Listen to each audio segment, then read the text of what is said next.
I love noir. Every style, The Big Lebowski, Kiss Kiss Bang Bang, Inherent Vice, Under the Silver Lake, Sin City. You ever heard of it? That other Joaquin Phoenix film? It's good too. If it has noir, I'm gonna consume it. I'm so excited for the future when I can pay Nick Cage to whisper Spider-Man to me in Dark Alley. But I'm not here to talk about any of that. No, I'm here to take part in a state-of-the-art training simulation for new detectives. Shadows of Doubt. The setting? A hyper-industrialist, crime-ridden city in the Gilded Age of noir. Cops are owned by corporations, and most people are too. I decide on a fitting name for my crime-ridden city, and then I personally take the name of Private Investigator Solomon Taker. I choose very long and hard for the game difficulty, and then choose my race accordingly. Additionally, I give myself a starting apartment. As an American, I know homelessness is a crime, and I'm not sure on the legality in this city, so I'm not taking any chances. My consciousness begins streaming on Monday at 6 p.m., the day after New Year. I begin to look around my apartment and spot my computer. I turn it on with the hopes that, like the real world, this will have everyone's personal information on it. I've hit my first obstacle. A password. I don't know it, but using my quick thinking and detective skills, I crack the code. I go to my accounts page and learn an important rule in catching a killer. Trust no one, not even your own choices. But glossing over the Michael Jackson appearance, I do a little self-discovery and learn that I'm very short and bald, but I do have black hair, and I was never born. I look around the rest of my apartment, and in the kitchen I find milk in the fridge and a shopping list for wine. A Wilk connoisseur like myself. Well, I may as well get the shopping done. I unlock my front door and head out into the night. Immediately, I notice a bar right next to my apartment. I enter and get another lesson in expectations. This pub-style establishment? It's not a bar.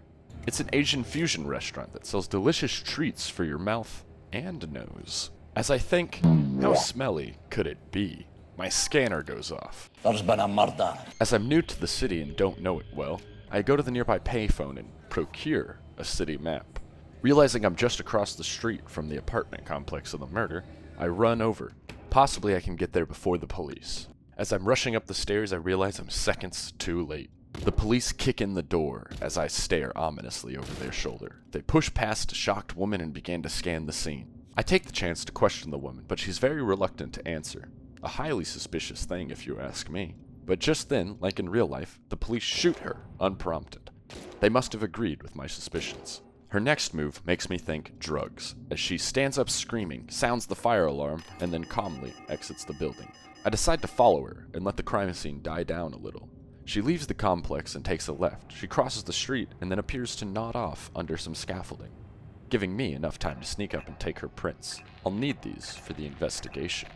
I head back to the crime scene as I feel enough time has passed for the investigator to leave. I use the old light switch flipperoo to get into the front door of the apartment and enter the living room. I notice a body laying next to the couch, but, like a baby to an alcoholic mother, I've arrived prematurely. I duck behind an armchair as the investigator enters the living room. I see a way out. As he heads to the bathroom to wash his hands, I head to the bedroom to dirty mine. I begin to look through files and documents and realize our green-haired suspect does live here. However, I was correct about the drug use. I learn that the victim's name is Kelly Walker, and then I discover a note with a password on it. Hoping I can match this name to a face on the computer, I log in, but find out the password was for Joanna's account. Kelly's account is still locked. That's when I use a little remix of my previous trick to crack the code. Now I've got a face for this name.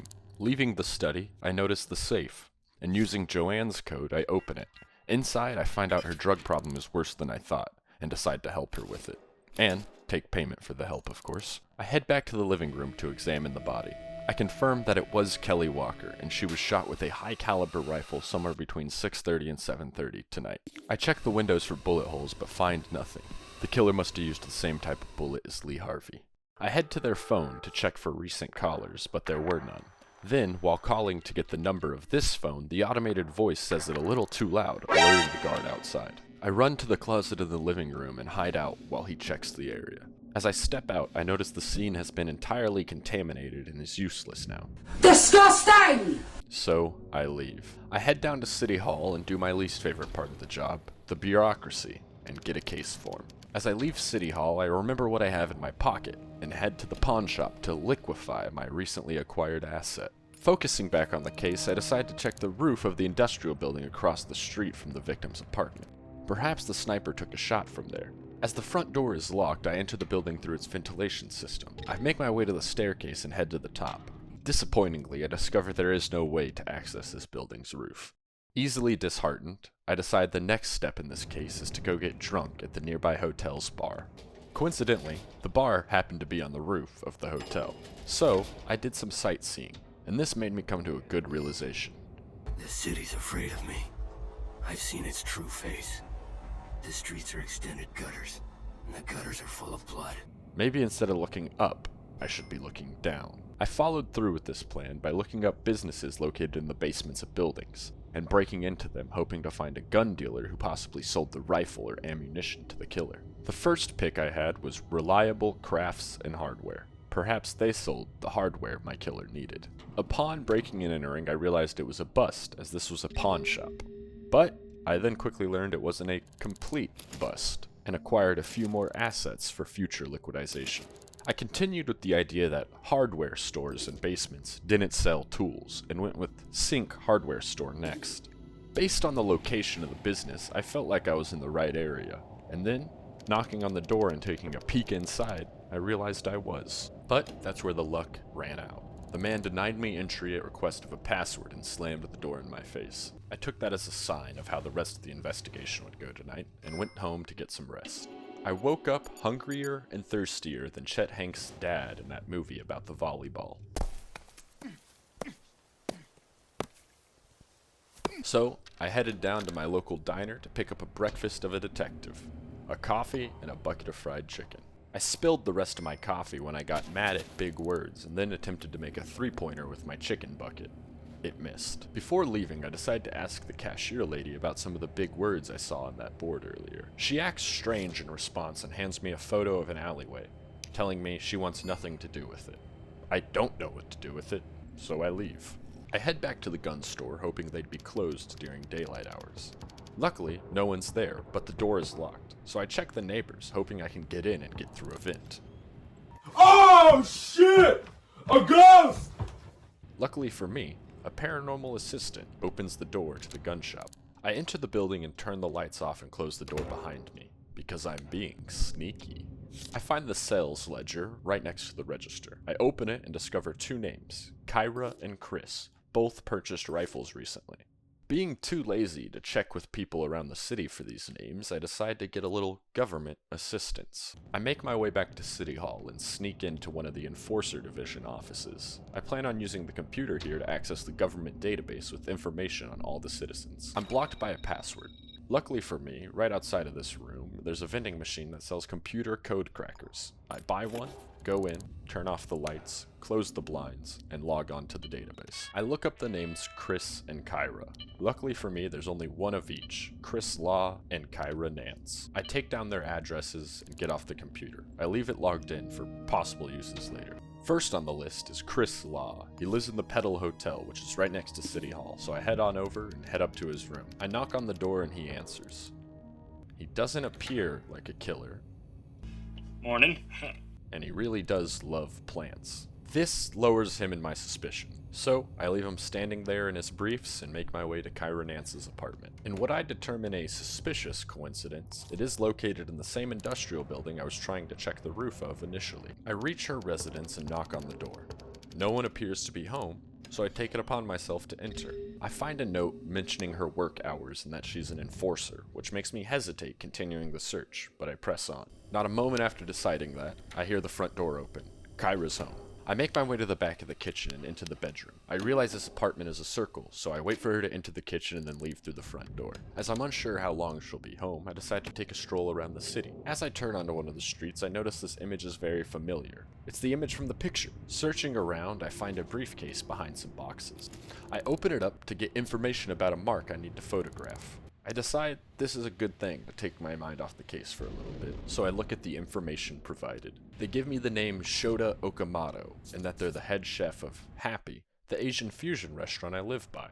I make my way there. I enter the restaurant and notice a board with photos of all the employees on it. Now I know what Shota looks like, but first, I go to take a piss. I open the door and, oh my god, that's Shota right there. I follow her to the counter and take a picture of her, but I left the flash on, so the picture's no good and I throw it away. As I look up from my camera, I notice Shota has a gun, and has shot me. I make a run for the front door, but turn around to take a last picture. It's the last picture I think I'm ever taking, as I get shot dead on the spot. Or what I believed was dead. I wake up in a hospital with bills to pay. Luckily, my recently liquidized assets covered the cost, and I spent the rest of the time recovering and thought about my case. I began to think about an email Kelly had sent regarding her paranoia and the feeling of being stalked by a white-haired average figure. Do you know who has white hair and an average figure? Kyra Nance. I leave the hospital and make my way to her apartment. I get there around 8 p.m. and she's still awake watching TV before bedtime. I come up with an idea. I leave her apartment and head for the diner across the street. I take a seat in a booth and raw dog it for the next 4 hours before leaving the diner at about 1 a.m. to head back to her apartment. I reach her door and, assuming she's asleep, pick the lock and enter the apartment. My previous search was terminated in the kitchen, so that's where I start this one. I find 2 supremely suspicious notes located in the kitchen. One describing people in open blinds and the other the boredom of the city and a way to liven it up. This brings my suspicion to a head, so I decide to check her bedroom. I can hear her snoring from outside the door, but as I open the door, I'm greeted by a surprise. A high-powered Hamilton rifle. I check it for prints, and assuming this is the murder weapon, I take it as evidence. Now, extremely confident in my suspicion, I make my way to her bed and arrest her. She admits to the murder by stating if they hadn't wanted to die, they would have closed their blinds. A reasoning so dark, I had to turn the lights on. I then found her hiding a box of ammunition in her bra, and took it for, evidence. So, I made my way back to City Hall to turn in the case, and instead of telling the city to close their blinds, I closed this case. Boo! You stink! Post-submitting, though, I realized I should have used that rifle ammunition as the evidence, as I used one of the notes and it didn't count. But the conviction stood anyway. And that's what Shadows of a Doubt taught me about solving a murder. As long as you've spent enough time and thought on it, the evidence doesn't count. And you always have enough time because the victim is dead, so you got time. It's not like you're gonna run into some case where the victim is still alive and it's time sensitive, right? Oh.